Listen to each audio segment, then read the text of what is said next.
Well, it's Saturday night, or Friday night, I guess, and was working on 4320 and had a little, looks like a little mishap.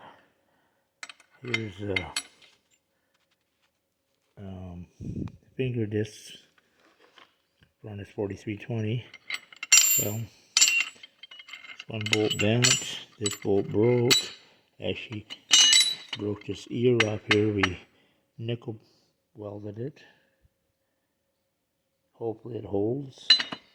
I only wanted like $875 for the whole new clutch pressure plate assembly.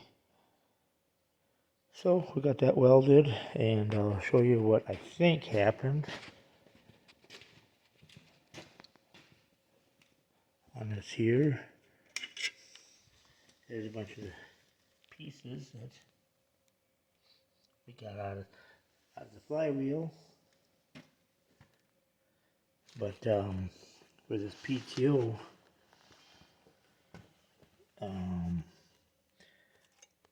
this one bolt here, this screws into this plate here.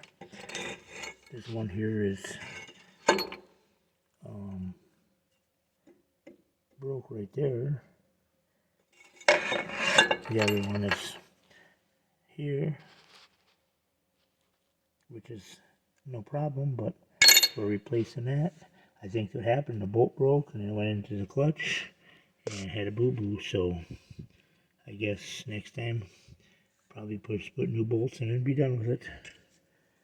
So I guess parts will be in the morning, and I'll put it back together tomorrow, and hopefully it'll work.